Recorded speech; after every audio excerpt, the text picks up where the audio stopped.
వినిపిస్తుంది? ఏమొస్తుంది? ఓ చాలా సూపర్గా వినిపిస్తుందా? చాలా సూపర్. అయితే ఫస్ట్ చిరంజీవి గారు మీ అందరితో మాట్లాడే ముందు లాస్ట్కి మాట్లాడిపిద్దాం చిరంజీవి గారిని. ఓ ఓ ఓ ఓ first of all Chiranjeevi garu, we all love you. And అరే చిరంజీవి గారికి పద్మవిభూషణ్ వచ్చింది, అందరూ వేసుకోండి ఫస్ట్ ఆఫ్ ఆల్. మీకు తెలుసా అసలు ఇండిపెండెన్స్ వచ్చినప్పటి నుంచి ఇండియాలో ఒక 300 మందికి వచ్చింది పద్మవిభూషణ్. అంత రేర్ అవార్డ్ అది. అది చిరంజీవి గారికి మన తెలుగు స్టేట్స్ నుంచి వచ్చింది. మనం అందరం చాలా గర్వంగా ఫీల్ అవుతున్నాము. సో చిరంజీవి గారికి చప్పట్లు అందరికి. First of all let's celebrate. Thank you Vijay. ఇప్పుడు చిరంజీవి గారు, నేను క్వశ్చన్లకు వచ్చేస్తా. నాకు చాలా డౌట్లు ఉన్నాయి.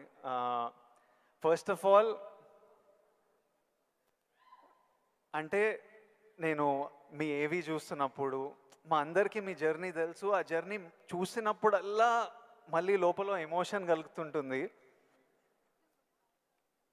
ఇప్పుడు నేను ఈరోజు ఇక్కడ ఉంటానని నేను ఎప్పుడు అనుకోలేదు. ఫర్ ఎగ్జాంపుల్ మా నాన్న మిమ్మల్ని ఫస్ట్ టైం షేర్ చేసినప్పుడు మా నాన్న కన్నీళ్ళు వచ్చేసినాయి. ఎందుకంటే మిమ్మల్ని స్క్రీన్ మీద చూసి ప్రేమించి అదొక ఎమోషన్.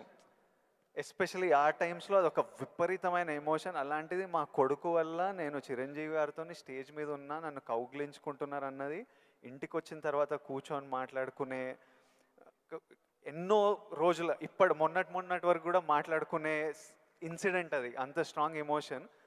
సో నాకు తెలియదు, మా నాన్నకు తెలియదు మేము ఈరోజు ఇక్కడ ఉంటామని. మీరు ఎప్పుడన్నా ఊహించారా ఈరోజు మీరు మెగాస్టార్ చిరంజీవి అవుతారని? మీకు ఈ పద్మభూషణ్, పద్మవిభూషణ్, ఇంత గుర్తింపు, ఇంత ప్రేమ అవుతారని మీరు యంగ్ ఉన్నప్పుడు ఎలా ఆలోచించేవారు? ఎప్పుడన్నా ఊహించారా? ఇది నా ఫస్ట్ డౌట్.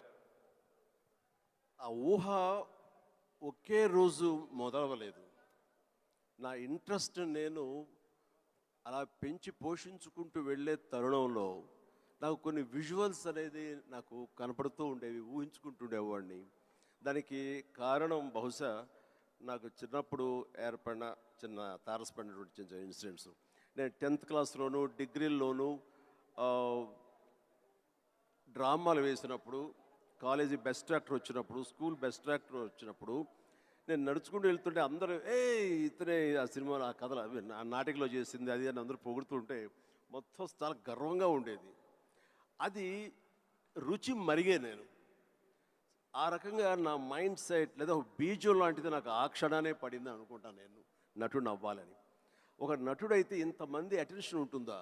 మన కాలేజీ ఫస్ట్ వచ్చినా సరే ఇంతమంది మన ఇంకా చూడరే, అలాంటిది నటుడు అయితే సెలబ్రిటీ అయితే ఇంత ఇదిగా ఉంటుందా అన్నది అక్కడి నుంచి దాన్ని నర్చర్ చేసుకుంటూ పెంచి పోషించుకుంటూ అలా అలా వచ్చిన అవకాశాలను సద్వినియోగం చేసుకుంటూ ఆల్వేస్ నా దృష్టి ఏంటంటే నేను ఎదురు నడుచుకుంటూ వెళ్తుంటే కొన్ని 100 మంది 1000 మంది నన్ను చూస్తారు, చూడాలి అంటూ అలా అలా అలా day after day, year after year పెరుగుతూ వచ్చినమాట వాస్తవం.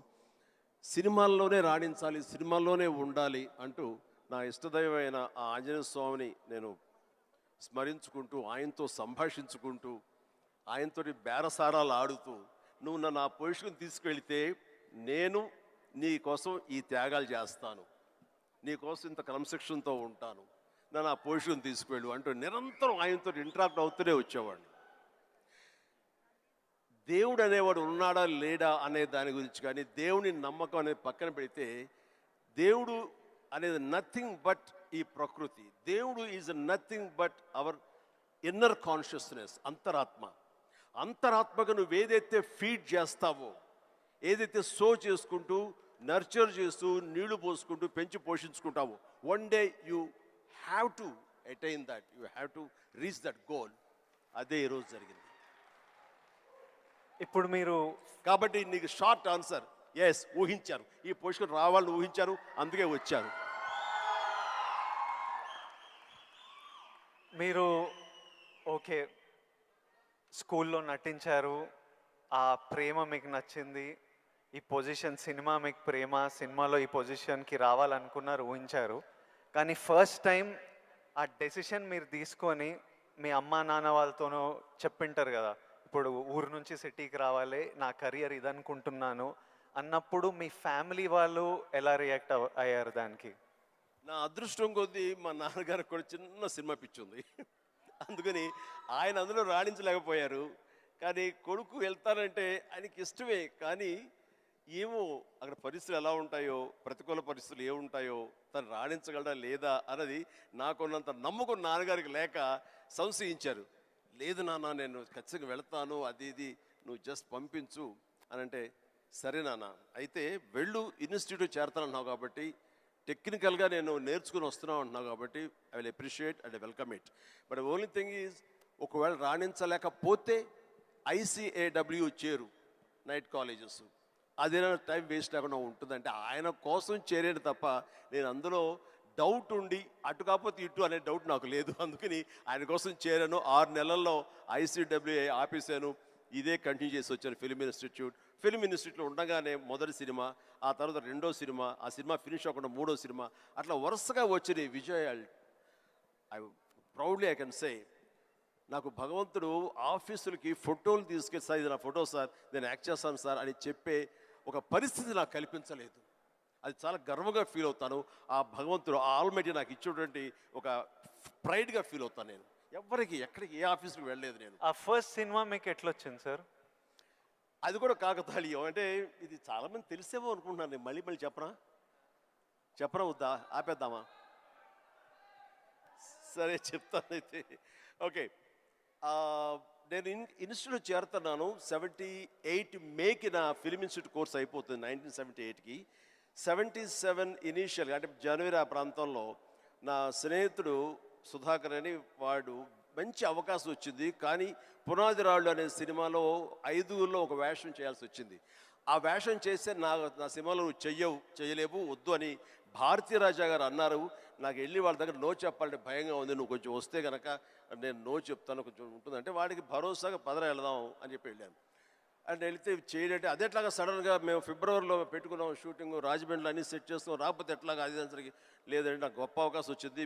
కిళకే పోగు రైలు, తూర్పుకు వెళ్ళే రైలు అని ఆ సినిమా తమిళ్లో. అండ్ దానికి సరే ఏమైతే చేయడండి మావాడు, అనవసరం వాడు కెరీర్ పాడు చేయకండి, పదరా అని వచ్చాను. ఆగు ఒక నిమిషం, నువ్వు చేస్తావా అని. నేనా, నా ఫిల్మ్ ఇన్స్టిట్యూట్ మేక్ అవుతుంది, అప్పుడుగా నేను చేయకూడదు, ఇట్స్ కమిట్మెంట్ అని మ్యాండేట్ అన్నాను. ఆ తర్వాత 2వ రోజు వచ్చి నా ఇంటి ముందు కూర్చున్నారు వాళ్ళు.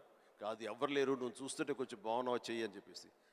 సరే మాకు కాలేజ్ ఇన్స్టిట్యూట్లో మాకు ఈ స్క్రీన్ టెస్ట్ల కోసంగా ఒక రోజు వెచ్చిస్తాం.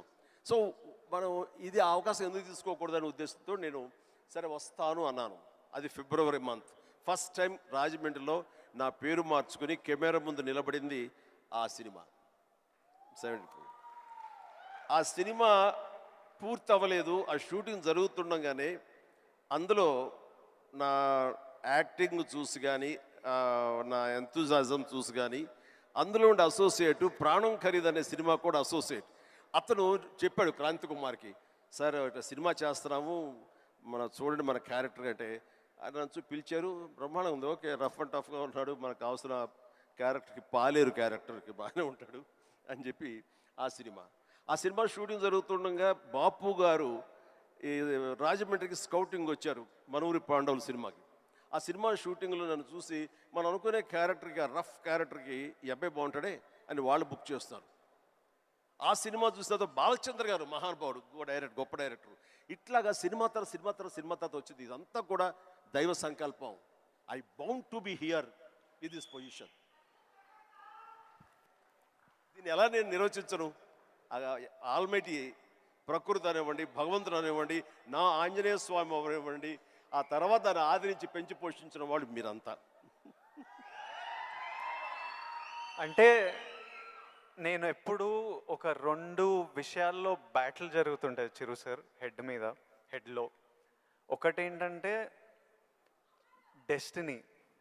కొందరు ఏమంటారంటే రాసి పెట్టింది జరుగుతుంది, నీకు రాసి పెట్టుందిరా అనే ఆలోచన ఒకటి. ఇంకో నాకున్న ఆలోచన ఏంటంటే కంప్లీట్లీ నా డెస్టినీ నా చేతుల్లో ఉంది, నాకు కావాల్సింది నేను గొడ్డు చాకిరి చేసి అది సంపాదించాలి. ఎవ్వరు మనకు చేసేటోళ్ళు లేరు, ఎవ్వరు చూసేటోళ్ళు లేరు, ఎట్లయినా మనం చేసి మనకు కావాల్సింది మనం సంపాదించుకోవాలన్నది. సో ఈ డెస్టినీ అనేది ఉందా, లేకపోతే కంప్లీట్లీ మన ఓన్ శ్రమనా? ఇది నాకు ఇప్పటిదాకా ఫుల్ క్లారిటీ అయితే లేదు. దీని మీద మీ థాట్ ఏంటి? డెస్టినీ అనేది ఎక్కడో ఏవి లేదండి. ఆ డెస్టినీ క్రియేట్ చేసేది కూడా మనమే. మనం క్రియేట్ చేసుకోవాలి. నా పాత్ ఎలా ఉండాలి, దట్ ఈస్ మై డెస్టినేషన్, నా డెస్టినీ ఇది. దాన్ని అచీవ్ అవ్వాలంటే నేనే చేయాలి, అది రీచ్ అవ్వాలంటే నేనే కష్టపడాలి, అక్కడ రీచ్ అవ్వాలంటే నేనే పరిగెత్తాలి, నేనే నడవాలి, నేనే కష్టపడాలి అని మనం అనుకుంటుండగా మన పాత్ మనమే లేచి చేసుకుంటూ ముందుకు వెళ్ళాలి తప్ప ఎక్కడ రెడీమేడ్గా ఉండి జన్మల ముందు ఇలా రాసి పెట్టి ఉంటుందంటే ట్రాష్. నేను నమ్మను. మనం సాధించుకోవాలి. మన భవిష్యత్తుకి మనమే ఇంజనీర్స్, మన భవిష్యత్తుకి మనమే నిర్మాతలం. ఎస్, మనమే ఆ డెస్టినేషన్ అన్నది, ఆ డెస్టినీ అనేది మనమే ఏర్పాటు చేసుకోవాలి. మనం ఏర్పాటు చేసుకుంటేనే అక్కడ ఉంది అది. ఇంకోటి, ఇప్పుడు ఈరోజు నేను ఇక్కడ ఉన్నాను, 10 ఇయర్స్లో నేను ఎక్కడ ఉంటానో నాకు తెలియదు. అలాగే మీకు తెలుసు, మీకు విజువల్స్, నాకు కూడా నేను 20-25 ఉన్నప్పుడు నాకు కొన్ని విజువల్స్ కనిపించేటివి. ఇట్లా నేను నిలబడ్డా, జనాలు, అరుపులు, ప్రేమ, సినిమా ఇట్లా నాకు కనిపిస్తుంటుంది. మీకు కూడా మీరు చెప్తున్నప్పుడు అది నేను కనెక్ట్ అయ్యా. అది ఆ విజువల్స్ కనిపించినా ఈరోజు నేను ఇక్కడ ఉంటా అని నాకు తెలియదు. 10 ఇయర్స్ తర్వాత ఎగ్జాక్ట్లీ లైఫ్ ఎలా ఉంటుందో మనకు తెలియదు. మీరు ఇంత జర్నీ చూసారు కాబట్టి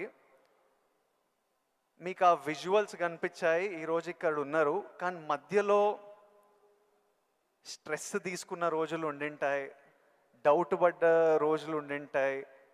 ఇట్లాంటివి మీకు ఏం జరిగింది, దాన్ని ఎలా డీల్ చేశారు, మాకేమన్నా అడ్వైస్? ఎందుకంటే వీళ్ళందరికీ కూడా 5 ఇయర్స్లో ఎక్కడుంటారు, 10 ఇయర్స్లో ఎంత పెద్దగా అవుతారు, ఏం ప్రాబ్లమ్స్ వస్తాయో మనకు ఎవరికి తెలియదు. మన శ్రమ మనం చేయాలి 100%.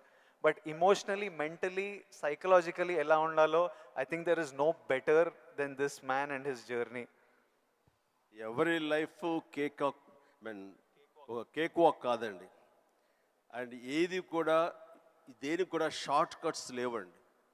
చాలా హర్డిల్స్ ఉంటాయి, తర్వాత ఎగుడు దిగుళ్ళు ఉంటాయి, ఎత్తు పల్లాలు ఉంటాయి, జయాపజయాలు ఉంటాయి, ఎగ్జైట్మెంట్లు ఉంటాయి, డిప్రెషన్లు ఉంటాయి. ఇవన్నీ కూడా తట్టుకుని వచ్చిన వాడిని, అవన్నీ నాకు జరిగినాయి.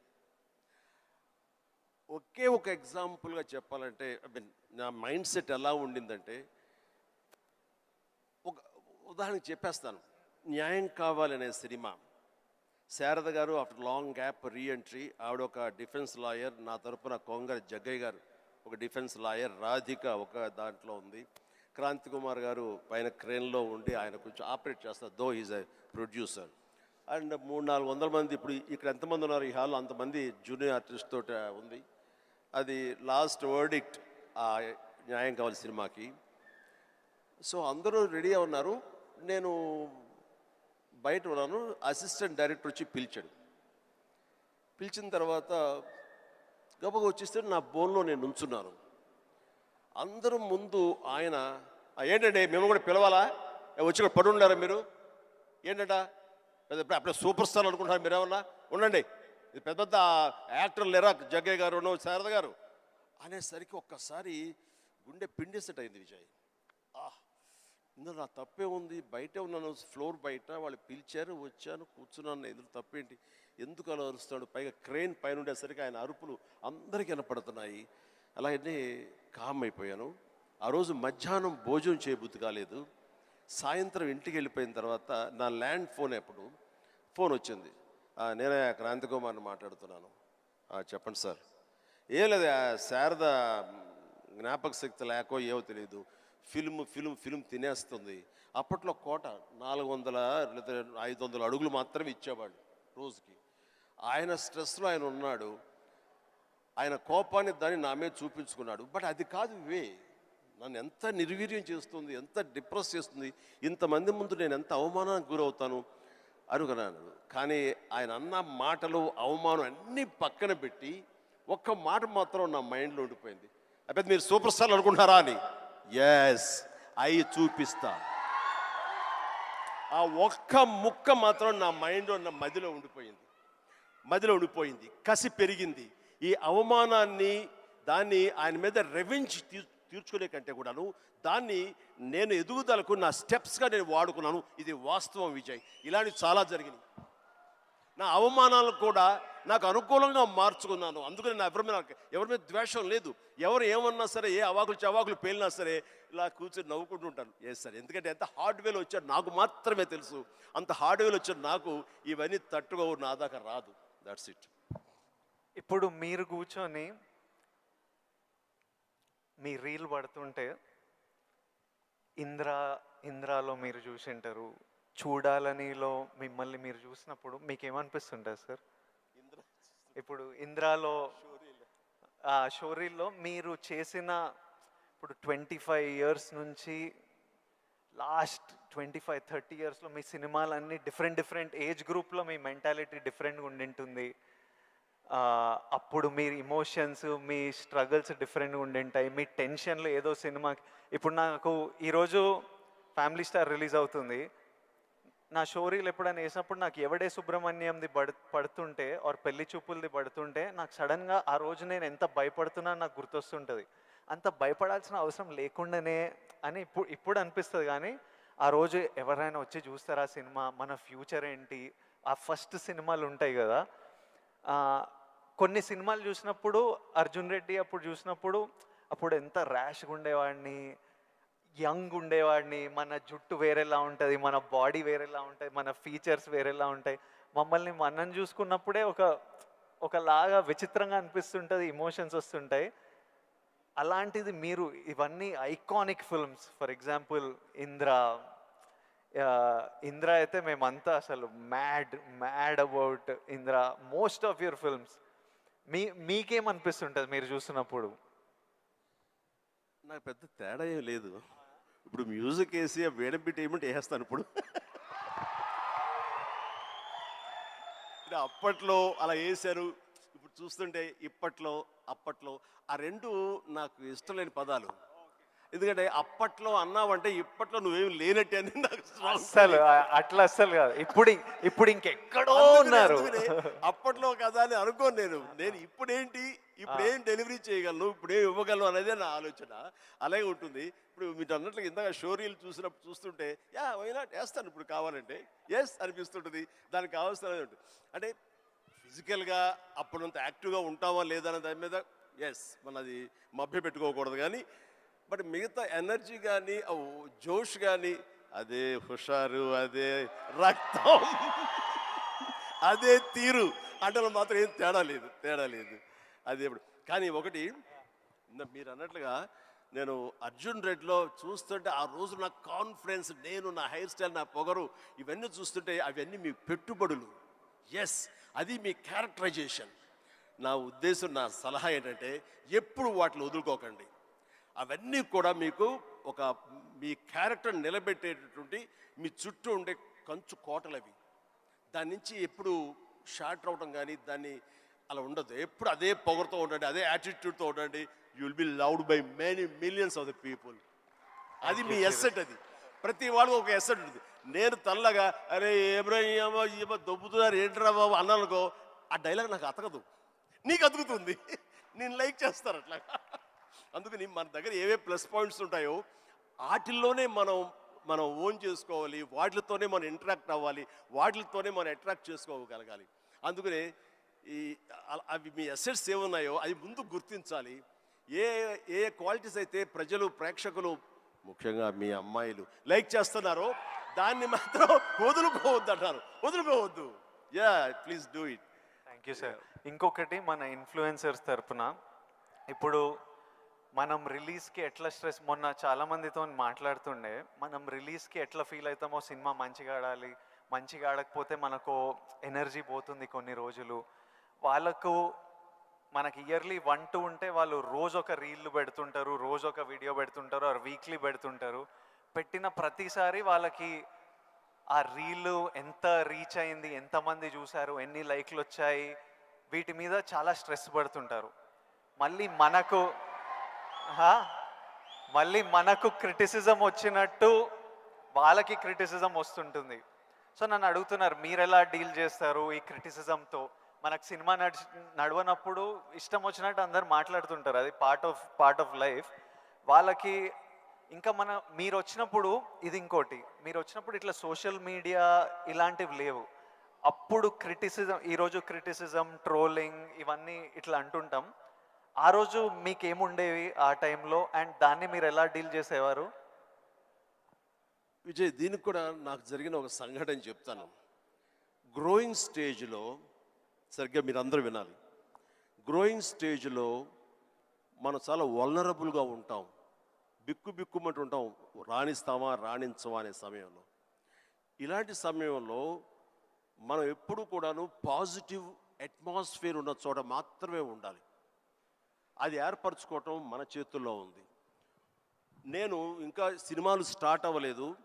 పాండీ బజార్, టీ నగర్, మెడ్రాస్, అక్కడ ఒక ఏరియా ఉంటుంది. అక్కడ చాలామంది సరదాగా ఈవినింగ్ కబుర్లు చెప్పుకోవడానికి వస్తారు. వచ్చినప్పుడు వాళ్ళ దగ్గర నేను సరదాగా వెళ్తే ఒక ఫ్రెండ్ తీసుకెళ్ళాడు, రా సరదా కూర్చొని ఒక టీ తాగి వచ్చేద్దామని. ఏంట్రా మీ ఫ్రెండా, ఎవరు, ఏం పేరు? శివశంకర్ వరప్రసాద్ అండి. ఆహా, ఓకే. ఏంటి సినిమాలో వేషాలు వేద్దామనా? అవునండి. అబ్బో ఏ వేషాలు అంటే, అవకాశం ఉంటే హీరోగా చేద్దామని. రే ఇట్లారా, వీడు ఎంత అందంగా ఉన్నాడు చూడు, వాడు ఫోక్లోర్ ఫేస్, ఎంత చక్కటి ముక్కు, వాడికే దిక్కుద్ది వాడు లేదు, ఈయన హీరో అయిపోతాడట. అరే బాబు, మేమంతా అదే పరిస్థితిరా, చాలే అన్నాడు. ఎందుకు హుషారుగా వెళ్ళిన వాడిని తిరిగి ఎంతో నిస్సారంగా డల్ అయిపోయి రూమ్కి వచ్చాను. వచ్చిన వాడిని ఎందుకు వెళ్ళానా అక్కడికి అని, నేను ఏ వ్యక్తిత్వ వికాస్ పుస్తకాలు చదవలేదు, ఏ గురువులు లేరు, ఏ సద్గురువులు లేరు, నాకు ఎవ్వరూ లేరు. ఆ టైంలో నా ఆంజనేయ స్వామి నేను ఇంటరాక్ట్ అవుతాను, చేసుకుంటాను, నా బాధలు ఆయనతో చెప్తాను, ఆయన నాకు సమాధానం చెప్పినట్లుగా నాకు అనిపిస్తుంది, ఆ సూచనలు తీసుకుంటాను, తద్వారా అలాగే నేను వెళుతూ ఉంటాను. నేను ఎవరు వెళ్ళమన్నారు అక్కడికి? వాళ్ళందరూ దిక్కుమాలి అదోలు కదా, ఫ్రస్ట్రేటెడ్ పీపుల్. అక్కడికి వెళ్తే నీకు ఉత్సాహం వచ్చేస్తాను అనుకుంటావా? మన ఇద్దరం కూర్చున్నాం కదా, మన ఇద్దరం సరదాగా మాట్లాడుకుంటాం కదా, నేను ఎంకరేజ్ చేస్తున్నాను కదా, ఎవడెళ్ళమన్నాడు రా అని. అవును స్వామి, తప్పైపోయింది, నేను వెళ్ళకూడదు, చిచ్చి చాలు. ఆ క్షణం నుంచి, ఇది I'm talking about 1977 somewhere mid, ఆ రోజు నుంచి మళ్ళీ పాండీ బజార్ వైపు నేను వెళ్ళలేదు. మనం నెగిటివిటీ ఉన్న చోటకు వెళితే, మనం కన్సాలిడేట్ అవుతాం వెళితే కనుక మనం షాటర్ అయిపోతాం. దీనికి బెస్ట్ ఎగ్జాంపుల్ అందరికీ తెలిసేలాగా చెప్పాలంటే విజయ్, మనం స్లాబ్ వేస్తే ఆ రోజు వర్షం పడకూడదని అందరం కోరుకుంటాం, చాలామంది తెలుసు. వర్షం చుక్క ఒక్కటి పడితే ఆ రోజున మొత్తం స్లాబ్ అంతా మళ్ళీ వేయాల్సి వస్తుంది, మొత్తం నిరుపయోగం అయిపోతుంది. బట్ ఆరిన తర్వాత 2 days అయిన తర్వాత అదే నీరు క్యూరింగ్ కోసంగా మళ్ళీ వాడుకుంటుంటారు. అంటే ఇంట్లో మహిళలకు తెలియాలంటే పెరుగు తోడు పెడతామండి. ఆ పెరుగు తోడుకున్న సమయంలో ఒక చిన్న నిమ్మకాయ ఇంత ఉప్పు పడింది అనుకోండి, మొత్తం విరిగిపోతుంది. అదే తోడుకున్న తర్వాత అదే ఉప్పు అదే నిమ్మకాయ పిండుకుంటే ఆ రుచే వేరు. నేను అలా అనుకుని నాకున్న ప్రతికూలాలని నా అనుకూలంగా నేను మార్చుకోవడం మూలంగా నాకు ఇంత మానసిక స్థైర్యం, మానసిక ధైర్యం వచ్చింది. నేను ఎప్పుడు అది అట్రిబ్యూట్ టు మై ఐడల్, నా భగవంతుడికి చూస్తుంటాను. ఈరోజు చాలామంది అనొచ్చు, లేకపోతే నేను నమ్ముతాను దాన్ని, దేవుడు అనేవాడు లేడు, దేవుడు అనేవాడు nothing but inner consciousness. But అది చిన్నపిల్లలకి చెప్పకూడదు, చిన్నపిల్లలకి చెప్తే కన్ఫ్యూజ్ అయిపోతారు. సో భగవంతుడు ఉన్నాడనే నమ్మండి, భగవంతుడి ఇంటరాక్ట్ అవ్వండి. ఇవన్నీ కూడా లేటెస్ట్ స్టేజ్లో ఇవి నాతో నేను సంభాషించుకోవడం తర్వాత తెలుస్తుంది. బట్ ఎస్, దట్ హౌ నన్ను నేను మలుచుకుంటూ ఈ స్టేజ్కి వచ్చాను. ఇప్పుడు ఒక చిన్న కాంప్లికేషన్ సార్, మా జనరేషన్ ఇప్పుడు కొత్తగా మీకు కూడా మనందరికీ ఒక చిన్న కాంప్లికేషన్ ఏంటంటే, అప్పుడు వీళ్ళు ఫ్రస్ట్రేటెడ్ వాళ్ళు పాండీ బజార్లో కూర్చున్నారు, అక్కడ వెళ్ళొద్దు, నెగిటివిటీ నుంచి దూరంగా ఉండాలి, మనం ఎందుకు అక్కడ వెళ్ళాలని దూరంగా ఉండి మీ పని మీద మీరు ఫోకస్ చేశారు.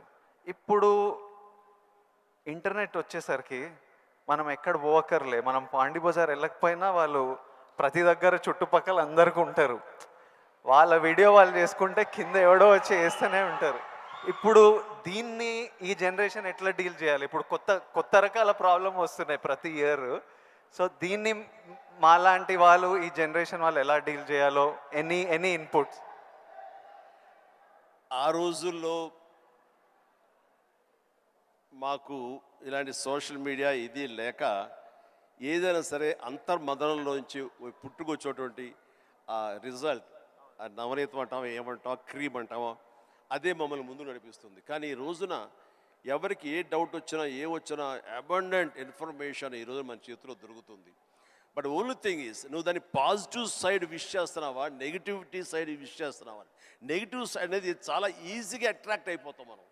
అది ఎగ్జైట్మెంట్ ఇచ్చేస్తుంటుంది అండ్ ఎక్కడ లేనటువంటి హుషారుని ఇచ్చేస్తుంటుంది. అది అలా కాదు, ఇది హుషారు ఇవ్వకపోవచ్చు, బట్ ఇది జీవితాన్ని ఇస్తుంది. రెండిట్లో ఏది కావాలి నువ్వు కోరుకోవాలి. కోరుకుంటే రెండిటికి సంబంధించిన ఇన్ఫర్మేషన్ ఫుల్లెస్ట్గా నీ చేతిలో ఉంటుంది. ఎప్పుడు ఏ డౌట్ వచ్చో సరే ఇంకో గురువుని ఎవరు అడగక్కర్లేదు, జస్ట్ నీ ఫింగర్ టిప్స్లో నీకు ఉంటుంది. దీనికి మార్గం ఏంటి, ఎలా ఉండాలి ఏంటి అని చెప్పే గురువులు ఎంతోమంది ఉన్నారు. అందుకని నేను కూడా ఏం చేస్తుంటే జపనీస్గా వాళ్ళ సేయింగ్స్ కానివ్వండి, ఇలాంటివి కొన్ని ఉంటాయి. అవన్నీ నేను మధ్య మధ్యలో వస్తుంటే వాటిని ప్రిజర్వ్ చేసుకుంటుంటాను, అన్ని కంపెల్ చేసుకుంటూ తీరుగా ఉన్నప్పుడు వాటిని చూస్తూ ఉంటాను. అవి 1-2 సార్లు నేను ఓన్ చూసుకుంటుంటే నా క్యారెక్టర్ అది హెల్ప్ అవుతాయి అనుకుంటాను. అలాగా ఈరోజు నిజంగా బోల్డ్ అంత ఇన్ఫర్మేషన్ ఉంది. అండ్ సీక్రెట్ అనే ఒక బుక్ నేను ఒక 20 ఏళ్ల క్రితం చదివాను. అది నా ఎంత ఇన్ఫ్లుయెన్స్ చేసింది, ఎంత ఉపయోగపడింది నాకంటే అంత ఇంత కాదు. అట్లాగే డే టు డే లైఫ్లో నేను ఎలా ఉండాలి అంటంలో డోంట్ స్వెట్ స్మాల్ స్టఫ్ అనే ఒక బుక్ ఒకటి ఉంది. నేను పెద్ద రీడర్ ఏం కాను, బట్ ఎవరైనా సజెస్ట్ చేసిన అంటే ఈ బుక్ చదువుతుంటే ర్యాండమ్ ఒక పేజీ తీస్తే ఒక ఇన్ఫర్మేషన్ ఉంటుంది. అందులో ఎలా నడుచుకోవాలనే దాని మీద ఉంటుంది. మన పని వాళ్ళ మీద మనకు చాలా కోపం వచ్చేస్తుంది, మన వర్కర్స్ మీద. మరి చెప్తే అర్థం చేసుకోరా ఫూల్ అని వాడు చెబితే వెంటనే అర్థమైతే వాడు మరొక మెగాస్టార్ అవుతాడు. వాడు ఆ పరిస్థితి ఎందుకు ఉంటాడు, తన స్థాయి తన ఐక్యూ అలాగే ఉంటుంది. కాబట్టి వాడికి నువ్వు అడ్జస్ట్ అవ్వాలి. So better try to live with the imperfection అన్నాడు. అది నీకు హాయిని చేకూరుస్తుంది. వాడికి ఇన్పర్ఫెక్షనే కాబట్టి ఓపిక ఇంకోసారి చెప్పుకో, అర్థమయ్యేలాగా ఇంకోసారి చెప్పుకో. అంతేగాని అది మన మనసులో అనుకున్నామో లేదో, మన నోటు దాటిందో లేదో బ్రహ్మాండంగా అర్థం చేసుకోవడానికి వాడేమి నీ లెవెల్ ఆఫ్ ఐక్యూ కాదు, కాబట్టి నీ దగ్గర పనిచేస్తున్నాడు. సో అట్లాగా ప్రతి నా రొటీన్ లైఫ్లో నన్ను నేను చక్కగా నా జీవితం తీర్చిదిద్దుకోవడానికి ఈరోజు మీరన్న ఈ ఇన్ఫర్మేషన్ సోషల్ మీడియా నాకు ఉపయోగపడుతుంది. అండ్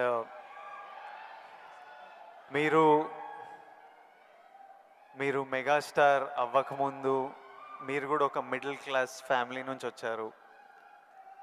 వీళ్ళంతా మీరు ఈ సక్సెస్ చూసే ముందు all of you have come from struggling families, wanting to change your life, wanting big dreams. we wanted to know, I personally wanted to know, మీకు మీ ఇప్పుడు mega star, mega family, huge family అందరికీ మీరు guiding light, founder, origins. ఇవన్నీ అవ్వకముందు మీకెవరు ఒక family star? మీ family star ఎవరు?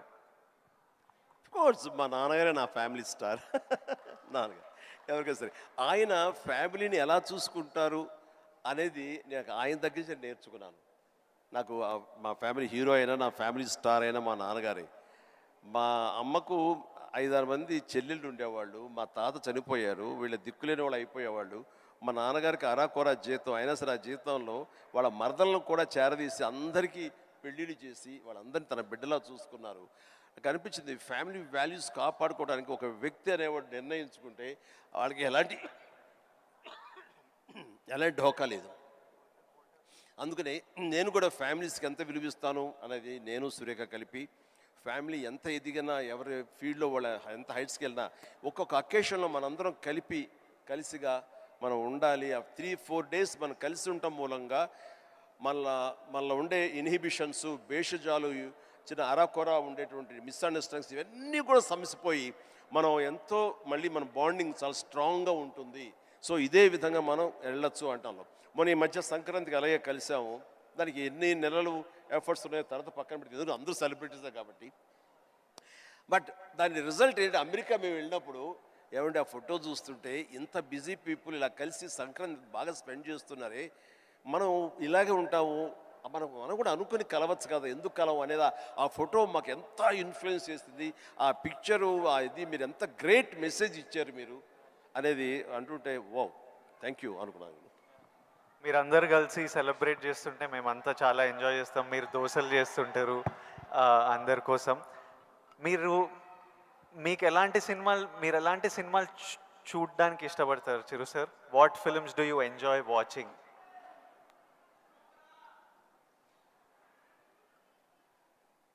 చెప్తే నవ్వుతారు వాళ్ళు. తెలియాలి, నవ్వుతారు. మా అందరి క్యూరియాసిటీ.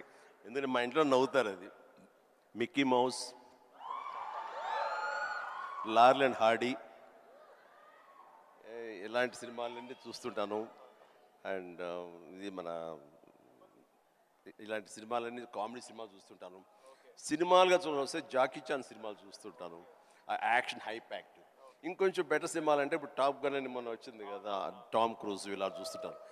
ఏమంటే ఆ లవ్ స్టోరీ ఉన్న చూసారా మీరు, ఎంత బాగుంది టైటానిక్ షిప్, మీరు చూడాలంటే వావ్ గ్రేట్ మూవీ ఎస్ అన్నాను, కానీ నేను దాన్ని చూడలేకపోయాను. అంటే ఏదో విషాదం, బాధ, అది అన్ని. అందుకనే నేను సినిమాలకు సంబంధించి మాత్రం లైట్ హార్టెడ్ ఫిలిమ్స్ చూస్తాను. అందుకే నాకు మా గ్రాండ్ డాటర్స్తో మాత్రం మంచి మ్యాచ్ అవుతుంటుంది. అందుకని వాళ్ళు ఎంతసేపటికి కోకో మిలన్ ఇలాంటివి కొన్ని చూస్తుంటారు, నేను కూడా వాళ్ళతో కూర్చొని అలా చూస్తూ ఉంటాను. వాళ్ళు వెళ్ళిపోతారు కానీ ఇంకా అలా చూస్తూనే ఉంటాను. ఏమండి ఆపేయండి వెళ్ళిపోయాడు, అవునా కదా బాగానే ఉందని. అంటే ఆ మిక్కీ మౌస్ వాటిలో ఉండే టైమింగ్ అని అది కానీ ఆ క్రియేటివిటీ చాలా ఇంట్రెస్టింగ్ ఉంటుంది, అలా చూస్తూ ఉంటాం. అందుకనే నవ్వుకుంటారు ఎవరైనా సరే. And one last question sir, మన లైఫ్, ఐ నో పర్సనలీ నా లైఫ్ చాలా మారిపోయింది లాస్ట్ 10 yearsలో. మీ లైఫ్ ఎంతో మారిపోయి ఉంటుంది ఫ్రమ్ మీరు స్టార్ట్ అయినప్పటి నుంచి ఈ రోజుకి. కానీ నాకు ఇంకా నా హెడ్లో ఇంకా ఆ పిల్లోడిని, ఎందుకంటే నేను 25 years వరకు ఒక లైఫ్ చూశాను, ఇప్పుడు 34.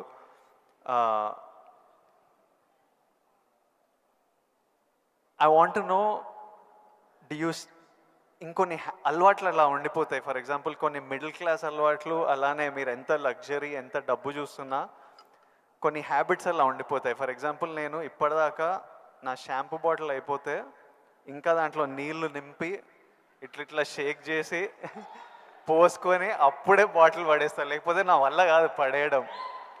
అట్లాంటిది మీకేం హ్యాబిట్స్ ఉన్నాయి ఈ రోజు వరకు? నా మనసును టచ్ చేసావు. నేను నా గోడు చెప్పుకుంటాను.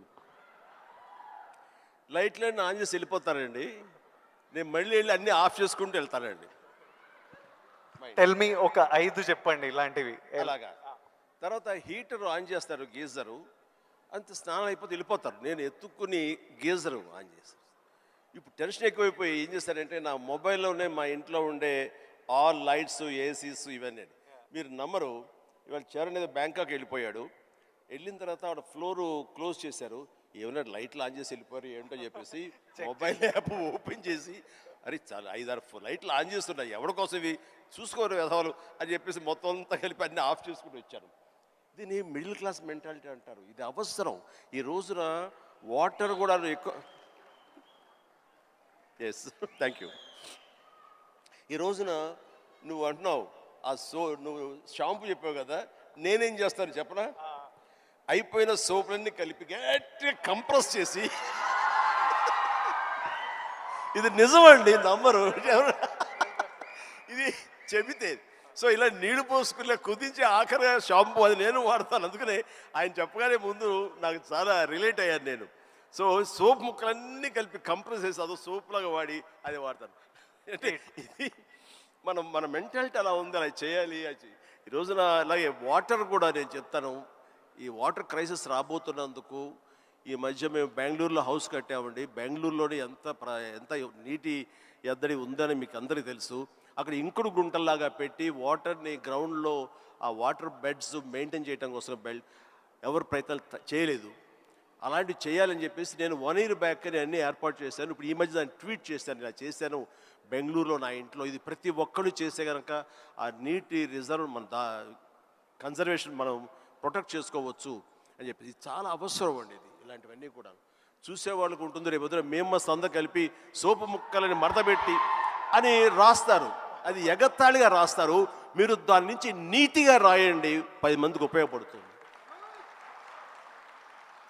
వాటర్ ఇంత జాగ్రత్తగా మన షాంపూలు కానీ ఇటు విజయ్ దేవరకొండ, చిరంజీవి లాంటి వాళ్ళు ఇలా వాడుతున్నారు. వాళ్ళు సూపర్ స్టార్స్ అయి ఉండొచ్చు, లగ్జరీ లైఫ్ అయితే అయి ఉండొచ్చు. అయిపోగా తీసి పడేరండి. అందులో నీళ్లు పోసుకుంటూ షేక్ చేసుకుంటూ వాడతారు. సోపు ముక్కల్ని 4-5 ముక్కల్ని అతికించుకుని ఒక సోపుగా చేసుకుని మళ్ళీ ఏదో వారం పాటు వాడుకుంటారండి.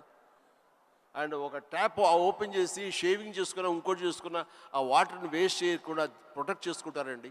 లైట్స్ అన్నీ ఆఫ్ చేసుకున్నావా లేదా, గీజర్ అన్నీ ఆఫ్ చేసావా లేదా అని వస్తే చూసుకుంటూనే ఉంటామండి, despite our busy schedules. So సామాన్యులకి ఇంకెంత బాధ్యత ఉంది, చెయ్యాలి. అందుకని ఇవన్నీ కూడా మీరు సరదాగా రాసుకున్నా సరే వీటి వెనకాల ఆంతర్య మాత్రం సీరియస్నెస్ మీ ద్వారా, మీలాంటి ఇన్ఫ్లుయెన్సర్స్ ద్వారా ప్రజానీకానికి వెళ్ళాలి. ప్రతి వాళ్ళు ఉండాలి. అందరూ తల ఒక చేయిస్తేనే, సో ఒక బిందు కలిస్తేనే సింధు అన్నట్లుగా మీరు అందరూ అనుకుంటేనే నీటి ఎద్దడి లేకుండా జరుగుతుంది, ఈ పవర్ కట్ లేకుండా జరుగుతుంది. అందుకని ఆ రకంగా ఇన్ఫ్లుయెన్సర్స్ వీళ్ళందరూ ఉపయోగపడాలి. చాలా మంచి క్వశ్చన్ వేసి టచ్ చేసాం. నాకు ఒక్క డౌట్ వస్తుంది విజయ్, రేపు మీ సినిమా రిలీజ్ కదా, ఆ సినిమా గురించి కదా మాలాంటి వాళ్ళు అడిగితే మీరు చక్కగా చెప్తే వాళ్ళకి క్యూరియాసిటీ ఉంటుంది. నా గురించి, నా గతం గురించి ఎందుకు చెప్పు. ఇదే ఇంట్రెస్టింగ్ సార్. ఇది మా అందరికీ పనికొచ్చే యూస్ఫుల్. నేను మిమ్మల్ని కలిసినప్పుడల్లా ఈ టాపిక్ మాట్లాడదామని కూర్చుంటా, కానీ మీకు షార్ట్ రెడీ. మిమ్మల్ని ఎప్పుడు సెట్స్ మీద కలుస్తా, లేకపోతే ఈ ఫంక్షన్లలో కలుస్తా. ఈరోజు మంచిగా నాకు ఆపర్చునిటీ దొరికింది. అండ్ ఐ నో నాలాంటి వాళ్ళు ఎంతోమంది ఇది వినడానికి వెయిట్ చేస్తుంటారు. ఎందుకంటే మీ జర్నీ మనకి ఇన్స్పిరేషన్ మన చుట్టుపక్కల నుంచే తీసుకోవాలి. నేను యాక్టర్ అవుదామని నేను ఫిక్స్ అయినా, నేను యాక్టర్ అవుతా, నేను యాక్టర్ కాదు చాలా పెద్ద యాక్టర్ అవుతా అని చెప్పేవాడిని. ఒక్క సినిమా లేదు చేతిలో, కానీ ఇట్లాంటి ముచ్చట చెప్పేవాడిని.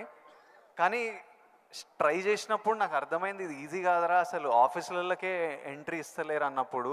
సో నేను రోజు ఇంట్లో ఒక 2-3 ఇయర్స్ అట్లా ఇంట్లో కూర్చొని ఇంకా కొంచెం లో అయిపోతుంటే డాడీ అప్పుడు మీ గురించి చెప్పేవారు, అరే చిరంజీవి గారు మీ స్టోరీ చెప్పేవారు, మీరు ఎట్లొచ్చారు, ఎట్లా మీ పర్ఫార్మెన్స్తోని, మీ బిహేవియర్తోని, మీ ఇంటెలిజెన్స్తోని మీ జర్నీ గురించి మాట్లాడి, and he reminded me that you came from nowhere.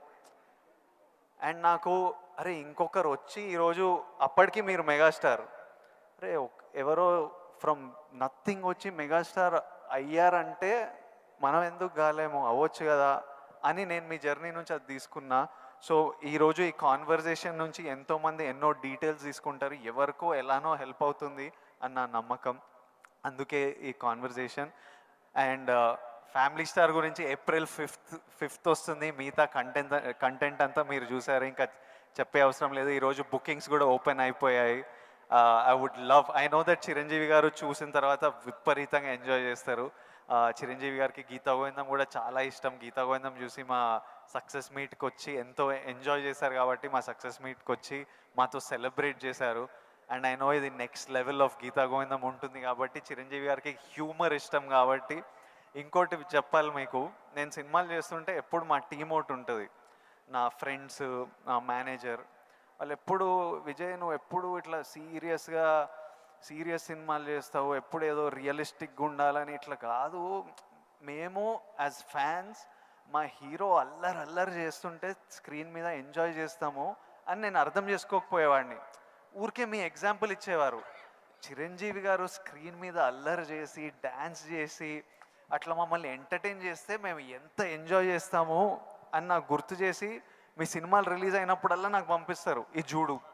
ఇప్పటిదాకా మొన్న వాల్టేర్ వీరయ్య అవి కూడా పంపిస్తూ, చూడు చిరంజీవి గారు ఇట్లా చేస్తే మేము థియేటర్లో ఎంత ఎంజాయ్ చేసామని. ఫైనల్గా అల్లరి చేసిన చిరంజీవి గారు ఈ సినిమాలో. And they are all happy, my team. So hopefully you will enjoy the film too. And finally should we surprise Chiranjeevi garu? Should we do the surprise last? దానికన్నా ఒక్క సెకండ్ ముందు we have a few more activities. Actually మీకు నేను ఉన్నానని గుర్తు చేద్దాం అనుకున్నా. So all the very best. ఎందుకంటే నాకు గీతా గోవిందం, పరశురామ్ అండ్ తన దీంట్లో నాకు చాలా ఇష్టం. అందుకని అండ్ మాకు ఒక్కొక్క సినిమా రిలీజ్ అయ్యే ముందు ఎంత ఉంటుందంటే, ఈ రోజుకి ఇన్ని సినిమాలు రిలీజ్ అవుతుంటే ఫస్ట్ సినిమా రిలీజ్ అవుతుంది అంత కంగారుగా, అంత ఇదిగా ఉంటుంది. సో తన హార్ట్ నేను ఇప్పుడు చూడగలను. అది అది 100-200 కొట్టుకుంటూ ఉంటుంది సినిమా రేపు రిలీజ్ అయ్యి పెద్ద హిట్ అయింది అనేంతవరకు. సో ప్లీజ్ మన కష్టం వృధా కాదు, డెఫినెట్లీ పెద్ద హిట్ అవుతుంది, డెఫినెట్ బాగుంటుంది. అందులో ఫ్యామిలీ మ్యాన్ అనేసరికి మన మన యూత్